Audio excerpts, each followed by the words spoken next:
اس مرنے والے کو آپ کی دعائیں، آپ کا یہ ایصال ثواب، آپ کا یہ ثواب جاریہ، یا وہ جو کر کے گئے ہیں ان کے ثواب جاریہ کا انتظار اس طرح رہتا ہے جس طرح پیاسے کو پانی کا انتظار رہتا ہے۔ اور یہ بات بالکل حق ہے۔ الحمدللہ ثم الحمدللہ رب العالمین۔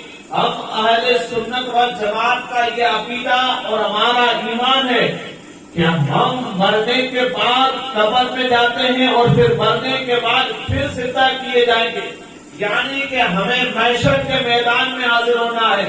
اگر کسی کے ذہن میں یہ سوال ہو کہ جو کچھ ہے زمین کے اوپر ہے اندر جا کر کے کسی نے دیکھا ہے، تو میں آپ سے سوال کرنا چاہتا ہوں، خدا کو بھی آپ نے نہیں دیکھا، رسول کو بھی آپ نے نہیں دیکھا، غوث پاک کو بھی آپ نے نہیں دیکھا، غریب نواز کو بھی آپ نے نہیں دیکھا، تو میں آپ کو پلٹ کر کے پوچھ سکتا ہوں کہ جب آپ نے خدا کو دیکھا نہیں ہے تو خدا کو کیوں مانتے ہو؟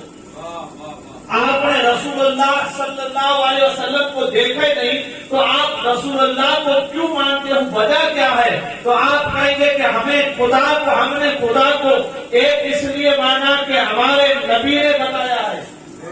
کیا ہمارے نبی نے بتایا ہے لا الہ الا اللہ، اللہ کے سوا کوئی عبادت کے لائق نہیں، وہ وحدہ لا شریک ہے، اس کا کوئی شریک نہیں ہے۔ اگر کسی کے ذہن میں یہ بات گردش کر رہی ہے اور اگر دل کی تجوری میں اس نے تالا لگا کر کے رکھا ہے تو آج تالا کھولیں اور اسے ذہن سے ڈیلیٹ کریں، اسے نکالیں کہ جس طرح خالق و مالک پروردگار عالم مصطفیٰ کے صدقے میں خالق کائنات اللہ تبارک و تعالیٰ کی ذات وہ قادر ہے، ان اللہ علی کل شیء قدیر ہے، جس طرح اپنے بندوں کو، اپنی بندیوں کو ان کی ماؤں کے پیٹ میں بھی رزق پہنچاتا ہے، اسی طرح مرنے کے بعد بھی اگر کوئی اس کا رشتے دار یا اس کا بھائی یا اس کا باپ یا اس کی ماں یا اس کے مرنے والے کی بہن یا مرنے والے یا مرنے والی بیوی یا شوہر اگر کوئی ہاتھ اٹھا کر کے ان کے لیے دعائیں مغفرت کرتے ہیں یا کوئی ایسا کام کر لیتے ہیں جس سے خدا کی مخلوق کو فائدہ ملتا رہتا ہے، اور وہ فائدہ پہنچاتے وقت انہوں نے نیت کی تھی کہ مولا جو کچھ بھی میں کر رہا ہوں یا جو کچھ بھی میں کر رہی ہوں اس کا ثواب تیرے محبوب کی نالے کے صدقے میں فلاں کو عطا کرنا، جس طرح خالق مالک پروردگار عالم اپنے بندوں کو، اپنی بندیوں کو ان کی ماؤں کے پیٹ میں بھی رزق خوراک پہنچانے کی طاقت رکھتا ہے، وہی رب مرنے والے کو قبر میں بھی ثواب اور اجر پہنچانے کی طاقت رکھتا ہے۔ اگر کسی کو گمان ہو نا تو وہ اس بات کو نکال دیں۔ کچھ لوگ تو اس فخر سے، یہ خوف نہیں ہے، فخر سے عبادت یا اچھے کام کی طرف مائل نہیں ہوتے ہیں کہ یہ تو سارے لوگوں کی باتیں ہیں، اندر جا کر کے کس نے دیکھا کہ کیا ہو رہا ہے۔ اور اکثر لوگ کہتے ہیں کہ تجھے کہاں میری قبر میں سونا ہے۔ بھائی اللہ بتا تیری قبر میں سو کر کے ہمیں کیا جہنم میں جانا ہے؟ ہم تیری قبر میں کیوں سوئیں بھائی؟ تجھے کہاں ہے اچھے کام کی طرف آنے کا؟ جب تو آ نہیں رہا ہے تو جب برے کام کی طرف مائل ہے، نیکی کا حکم دے رہا ہے، امر بالمعروف کی تلقین کر رہا ہے، کنتم خیر امۃ اخرجت للناس تأمرون بالمعروف وتنہون عن المنکر پر عمل کر کے تجھے پیغام حق بتا رہا ہے، یا بھائی ہے نماز کی تلقین کر رہا ہے، یا بہن ہے قرآن پڑھنے کی بات کر رہی ہے، یا ماں ہے دین سیکھنے کی بات کر رہی ہے، یا ابا ہے اگر کوئی کسی اچھی بات اور اچھے کام کرنے کا پیغام دے رہا ہے تو ان کو تو فائدہ جب تک آپ کریں گے تب بھی ہوگا، لیکن اگر آپ نے ایسا کام کر گئے جانے کے بعد بھی خدا کی مخلوق کو اگر فائدہ ملتا رہا تو اللہ کے حبیب علیہ الصلوۃ والسلام فرماتے ہیں جب تک خدا کی مخلوق اس سے فائدہ حاصل کرتی رہے گی ثواب مرنے والے کو قبر میں ملتا رہے گا۔ میں عرض کر رہا تھا کہ اگر کسی کے ذہن میں یہ ہے کہ بھائی جو کچھ بھی ہے زمین کے اوپر ہے، اندر جا کر کے کس نے دیکھا ہے، بے شک ہم سب کا یہ عقیدہ اور ہمارا ایمان ہے کہ الحمدللہ ہم میں سے کوئی ایسا ہوگا ذہن والا، دماغ والا یا ایسا خیال رکھنے والا، اللہ تعالیٰ سب کو ہدایت دے۔ اب میں اپنے اصلی بات کی طرف آنا چاہتا ہوں جہاں سے میں نے ابتدا کی تھی۔ میں عرض کر رہا تھا کہ یہ محفل ہے ایصال ثواب کی، اور یہ بات آپ سب پر اس چمکتے ہوئے سورج کی طرح روشن ہے کہ اس مجلس پاک کا تعلق مرحوم فاروق بھائی کے ایصال ثواب سے ہے، اور ان کو اس دنیا فانی سے رخصت ہوئے 3 دن کے تیسرا آج دن جس کو ہم زیارت کرتے ہیں، تیسرا دن گزرا ہے۔ اب آج اس مجلس پاک میں صرف میں ایک ہی بات عرض کر کے میں اپنی بات کو ختم کرنے کی کوشش کروں گا کہ اللہ تعالیٰ اس ذکر خیر کے صدقے میں مرحوم کی بخشش فرمائے۔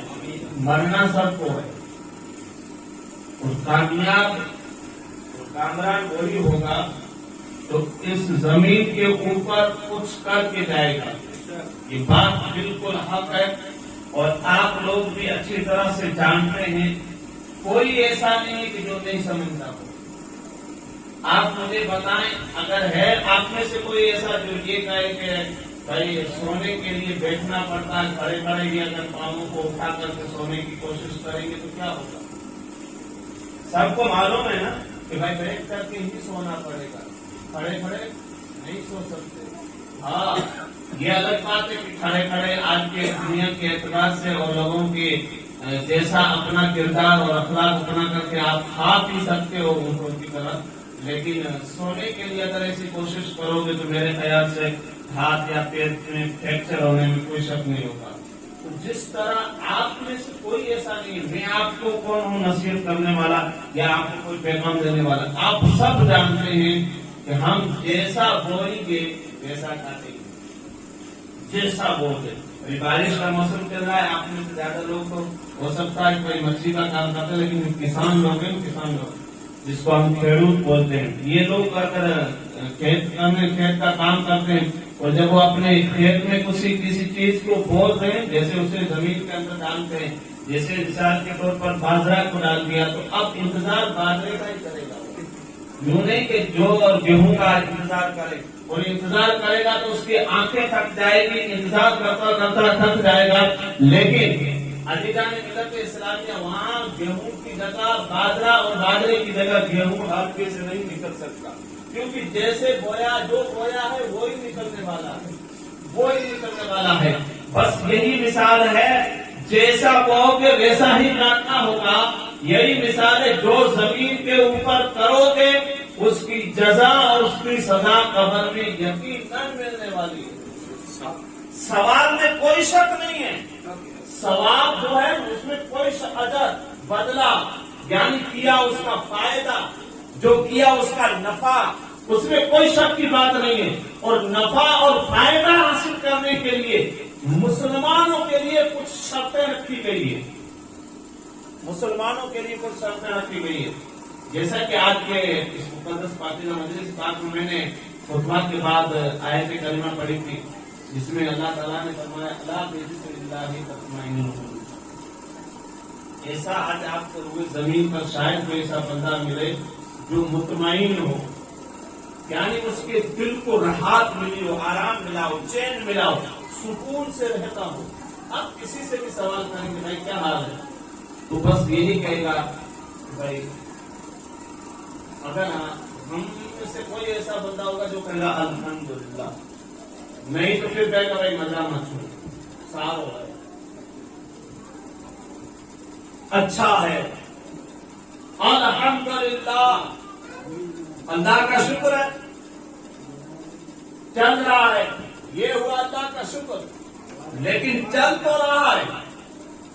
پھر آگے پلٹ کر کے ان کے حالات کی طرف آپ جائیں گے، اگر پوچھیں گے کیونکہ حالات کی طرف گئے تو دیکھا بھائی زمین بھی ہے، اچھا مکان بھی ہے، دکان بھی ہے، گاڑی بھی ہے، ایسی سے بات بھی نہیں نکلتا۔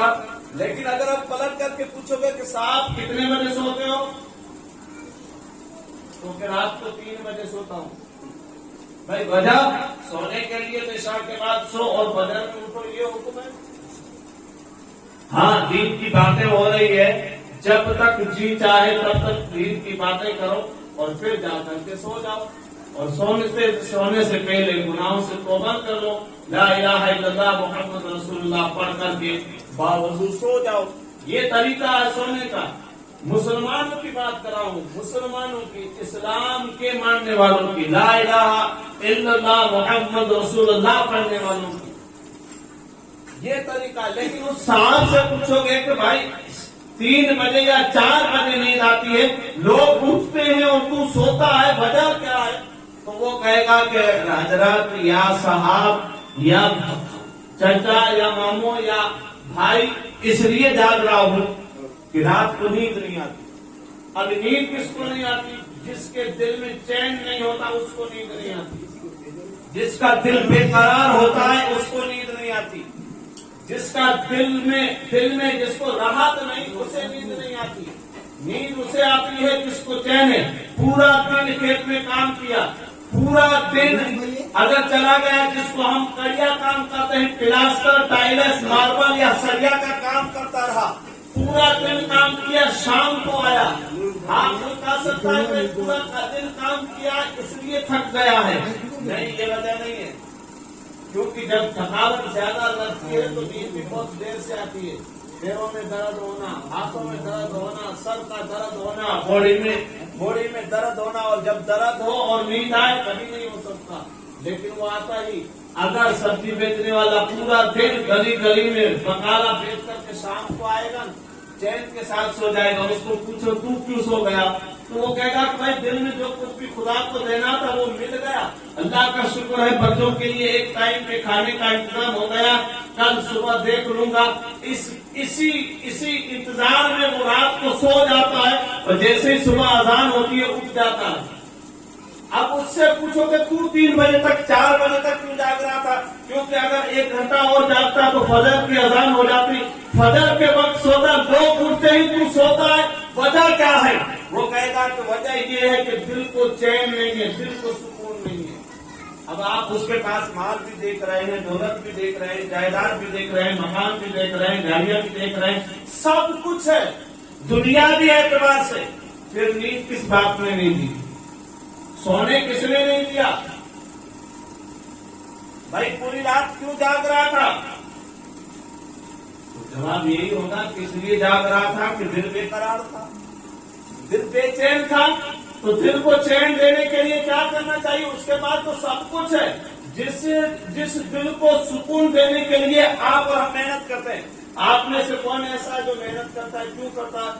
بھائی صبح سے لے کر کے شام تک پورے گھر کو چھوڑ کر کے دوسری جگہ پر کام کرنے کے لیے جانا، آپ کو میں سوال کرنا چاہتا ہوں کیوں جاتے ہو؟ آپ کو اگر کمانے کے لیے جاتا ہوں، کما کر کے کیا کرو گے؟ کہو گے تو پیسے اکٹھا کریں گے، مکان بنائیں گے، مکان تو ہے اس کے پاس، پھر نیند کیوں نہیں آ رہی ہے؟ اگر مکان آپ کا بنا ہوا ہے، پھر میں آپ کو پوچھوں بھائی اب یہ ساری محنت کیوں؟ بس صبح چلا جا، شام کو آ، بس جو کچھ بھی ملے بچوں پہ خرچ کر، مکان بن گیا، اب کیا؟ تو کہیں گے مکان بن گیا، لائٹ بھی آ گئی، پنکھے بھی لگ گئے، لیکن اب دل چاہتا ہے کہ ایسی ہے، ایسی تو اس کے مکان میں پہلے سے موجود ہے، پھر تو اس کو نیند کیوں نہیں آ رہی ہے؟ نیند ایسی سے نہیں ہے، نیند مکان سے نہیں ہے، نیند اچھی گاڑیوں میں نہیں ہے، چین جو ہے چین، اگر کوئی اتنا بڑا بادشاہ ہو تو محل میں بھی بے چین اور بے قرار رہتا ہے، بنگلے میں بھی 3-4 بجے تک نیند نہیں آتی، اور ایک جھونپڑی میں سونے والا شام ہوئی، وقت کھانا کا ہوا، کھانا کھایا، خدا نے توفیق دی، نماز پڑھی، فوراً سو گیا، اب انتظار ہے صرف فجر کی اذان کا۔ جھونپڑی میں سونے والا پوری رات چین میں سویا ہے، وہاں محل میں جاگ رہا ہے، وجہ کیا ہے؟ کس چیز نے جگایا؟ دل اس کے پاس بھی ہے، دل اس کے پاس بھی ہے، اور اس کے پاس ظاہر میں سب کچھ ہے، جو دلوں کو سکون دینے کے لیے بندہ کوششیں کرتا ہے، صبح سے لے کر کے شام تک، یہاں تک کہ ناشتے کو بھول گیا، دوپہر کا کھانا وقت پر نہیں کھایا، شام کو لیٹ آیا، اگر پوچھا جائے گا کیوں کر رہا ہے کہ مالدار بننا چاہتا ہوں، دلوں کو سکون ملے گا، جائیداد کما لوں گا، لیکن وہ جائیداد والا جس سے میں نے پہلے سوال کیا تھا، سیٹھ جی 4 بجے تک جاگنے کی وجہ کیا ہے؟ تو وہ کہے گا کہ نیند نہیں آتی، اور نیند جن کاموں میں آتی ہے اس کو کمانے کے لیے ہم کوششیں کر رہے ہیں. پتا چلا کہ نیند مال میں نہیں ہے، چین اے سی میں نہیں ہے، چین بڑے بنگلے میں نہیں ہے، سکون بڑی اچھی گاڑیوں میں نہیں ہے. تو سکون ہے کہاں؟ تو قرآن سے پوچھے. یہ قرآن اللہ کی آخری انقلابی پاکیزہ مقدس پوتر کتاب، ذرا تو بتا. میں نے تو سارے راستے اختیار کر لیے، ہر جگہ پر میں نے دستک دی، مال کے قریب گیا دستک دی، اچھی گاڑی پر دستک دی، بنگلہ بھی بنا دیا دستک دی، لیکن دل کو سکون نہیں ملتا، دلوں کو چین نہیں ملتا. تو قرآن اعلان کرتا ہے اولاد آدم غلام مصطفیٰ دل کو سکون دینا چاہتا ہے. تو اللہ بذکر اللہ تطمئن القلوب، اللہ کا ذکر کر، تیرے دل کو سکون مل جائے گا. نہ دنیا سے، نہ دولت سے، نہ گھر آباد کرنے سے تسلی دل کو ملتی ہے خدا کو یاد. آپ اور ہم محنتیں جتنی بھی کر رہے ہیں، میں کہتا ہوں دنیا کے اعتبار سے آپ کو مالا مال کر دے گا، لیکن دل کو سکون نہیں ملے گا. اور جب دنیا میں سکون نہیں ملا تو اب انتظار کر رہے ہو کہ قضا میں بھی سکون ملے گا. بھائی جب دنیا میں کچھ نہیں ملا ہے، مطلب یہ جو ہے نا دنیا کے اعتبار سے اگر ہم محنتیں جو کر رہے ہو اس میں ہمیں سکون ملا ہی نہیں، تو آپ اور ہم کیا سمجھ رہے ہیں کہ قبر میں بھی ہمیں سکون ملے گا؟ چین کے ساتھ سو جائیں گے؟ کیا فرشتے میری رات کہیں گے کہ سو جا دلہن کی طرح؟ بھائی عمل بھی ہمارے ہونے چاہیے، کام بھی ایسے ہونا چاہیے. اگر آپ کو اور ہم کو فخر ہے اس بات پر تو میں آج بات کلیئر کر دوں گا، اگر بری لگے تو معاف کرنا. اگر آپ کو اور ہم کو اس بات پر فخر ہے کہ ہم مرضی پڑے ایسی زندگی گزاریں، یعنی جو چیز میں آئے وہ کریں، ہماری مرضی کے مطابق ہم جئیں، اور قبر میں حشر کے میدان میں کل قیامت کے دن وہ انعام بھی ہمیں ہماری مرضی سے ملے، تو اس کا سیدھا سادہ آسان اگر سوال کا جواب تلاش کرنا چاہیں اور سمجھنا چاہیں تو ایک یوں سمجھ لیں کہ بھائی اسکول میں پڑھنے والا اسٹوڈنٹ، مدرسے میں پڑھنے والا بچہ، کالج میں پڑھنے والا بچہ جس طرح چاہے پریکشا سے پہلے، ایگزام سے پہلے جس طرح چاہے وہ اپنے حساب سے رہے، یعنی تیاری سے پہلے، ایگزام سے پہلے، پیپر دینے سے پہلے، کالج جانے سے پہلے وہ اپنے حساب سے، اپنی مرضی سے کھانا کھائے، سوئے، ٹیچر نے کہا، عالم دین نے یا کسی استاد نے کہا، ویسا نہ کیا، اپنی مرضی کے مطابق کام کرتا رہا. اور پھر جب وہ پریکشا دینے کے لیے جائے، ایگزام دینے کے لیے جائے، تو پھر انتظار کرے کہ مجھے کامیابی کا اور اس محنت کا، یعنی میں نے محنت نہیں کی پھر بھی مجھے کامیابی کا پرچہ اور سرٹیفکیٹ، سند، ڈگری مجھے ہاتھ میں دے. تو آپ اور ہم اس بات سے بالکل واقف ہیں کہ دنیاوی اعتبار سے کسی کو رشوت دے کر کے ہمارا کام کو کروا بھی سکتے، ہو سکتا ہے، پاسبل ہے.